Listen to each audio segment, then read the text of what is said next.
Pokémon Horizons anime is finally back, and it's time for the new Mega Voltage arc to commence. A brand new opening has been revealed to coincide with this arc, so let's dive into the ting and analyse what was shown, including some key details. First, we have the new opening. This is the 5th opening of the series, and it's called Get Back. The song is performed by the band Yuzu. Instantly, we get shown this frame of all of our protagonists, and they all look really clean in their new designs. I always like seeing these shots. It's a great way to show off the first frame for the opening, and seeing how confident the trio look as they have gotten older. Looking onto the horizon is also a nice detail.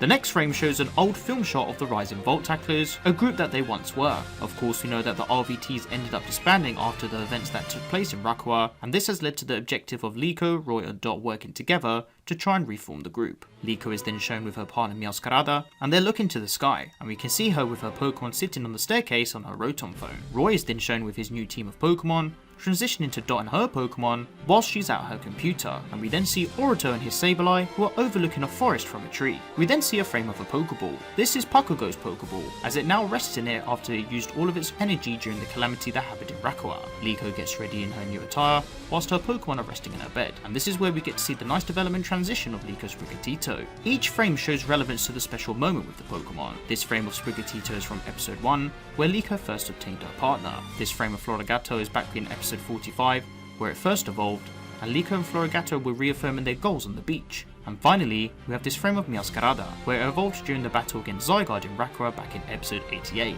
This frame shows Liko and her Pokemon setting off, and we already got confirmation that Pakugo will return, but here's another nice frame to solidify that. A small edit of Liko and her Pokemon including Pakugo in its Terraform are shown, before we then see Meowscarada losing Flower Trick to then transition to Liko battling with her Pokemon against Sango and Onix. I'm still a bit cheesed off that these guys didn't join the light, but I get it, they're villains after all. Sango and Onix have also had some small amendments made to their attire, as they have also aged as well. A Gay and Medicham are then shown, before we then see the big bad boss Spinel with his Umbreon. As a reminder, Spinel is now the head of the Explorers and Exceed. Krabby is chilling on the beach, before we see the old Rising Volt Tacklers flag. Man, this is a pretty emotional frame. We were so used to seeing the Rising Volt Tacklers in their glory, and now they're all gone. This frame of Liko running forward is interesting. It most likely symbolises how she's trying to continue forward and achieve her goals, making others proud, and also wanting to make sure that she can do the best to help people. We then skip to the next portion of the opening focusing on Roy. As we can see, his team now consists of Crocalor, Kilowattrel, Captain Pikachu, and the Shiny Lucario. Roy has a gold Mega Bracelet that he obtained back in the Kalos region, and of course, he is able to Mega Evolve his Shiny Lucario. We then see Uruto in a side street alleyway, and he appears to be showing some emotion. Does he have a certain goal he wants to achieve? Has something happened to him that we are led to find out about? This frame of Captain Pikachu falling could be a reference to what happened to Friede after he and Charizard were blown away, and since then, we can see that Roy is now the Guardian Trainer. He of course is wearing Friede's broken goggles. Roy is then shown camping with his Pokemon, and we got an indication that he is developed into a much more confident and mature character. If we notice in the background of this frame, there's a Pokemon flying towards the moon, and if you haven't guessed it already, our beloved Rayquaza is the Pokemon, indicating that it didn't get caught by Spinel, and that it will very much be returning soon. A small montage of Roy and his Pokemon are shown, before we see a focus frame of him with Crocalor. We then see Roy clash his Mega Ring with Uruto's, before seeing the pair battle with their Mega Lucario and Mega Sableye. It's been confirmed that both of these characters are not only friends, but also rivals to one another. Uruto is currently aiming to meet and catch the Shiny Rayquaza. A nice combo attack of Kilowattrel and Crocalor using Electro Ball and Flamethrower is shown in unison, before we then see Lucario use off the clean close combat. The Rotom pad then shows frames of our characters, before we see an ending shot of the gang together, and also them being accompanied by various individuals. We notice a few of them being Anne,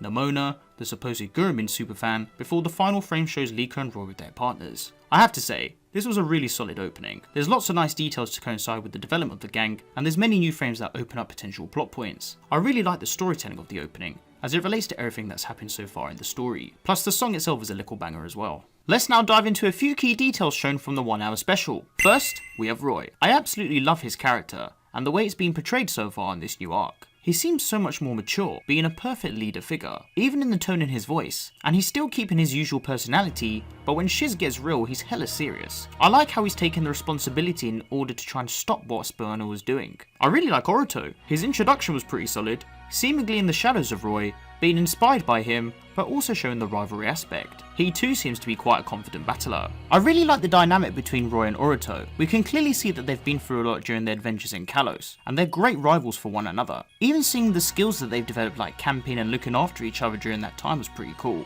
Let's now chat about Mega Evolution. Fam, when I saw this segment unfold, I was hella hyped. Mega Evolution is my favourite mechanic, and I was over the moon to see the initial tease of it returning in the anime. The animation segment was really clean, and I just can't describe how I felt when Roy and Uruto were both using their Mega Evolved Pokemon. The tone was so powerful, and you can tell that they've both used the mechanic before in a serious matter in preparation of this. Besides Mega Evolution, we got to see Roy's Shiny Lucario live in the flesh. The shiny sparkle was a nice detail to notice when it came out of its Pokeball. We haven't had the full backstory yet of how Roy met Lucario, but I'm sure this will unfold within the next couple of episodes. One thing that I don't like, unfortunately, that has returned is the fact that Mega Stones are no longer attached to the Pokemon, and that the Lucario Knight once again just came out of nowhere, so yeah, that's a bit of a pain. I'm also very keen to learn about how Roy and Lucario were able to use their aura bond with one another. Let's now talk about Liko. The events that unfolded in Rakua and after what happened to Friede have definitely played a huge impact on Liko's personality. She's been trying her best to stay sane, but at the same time she can't help the fact that she's upset about what happened. But then again, she does perk up later on in the episode, as she shows that she's committed in trying to reform the Rising Volt Tacklers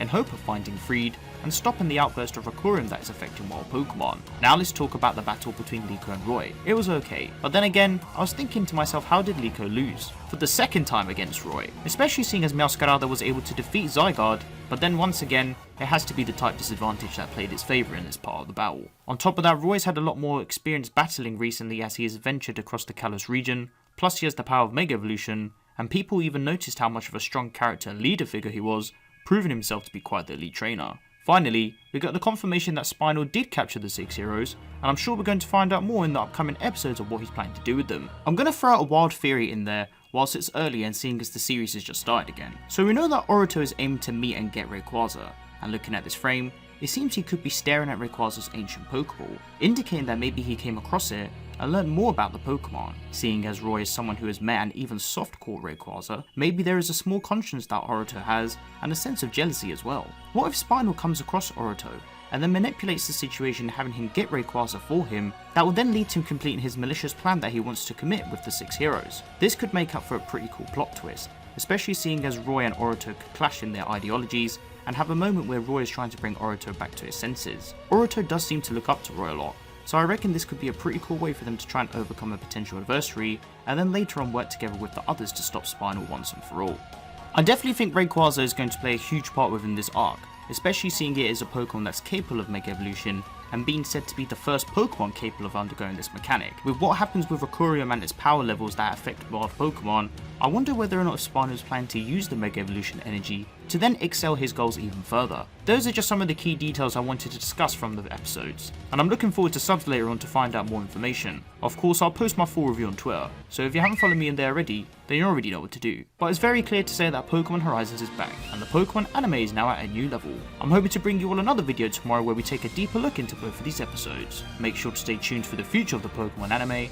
As always, if you enjoyed the video, then be sure to leave the video a like, and subscribe for more Pokémon Horizons coverage and Pokémon anime content.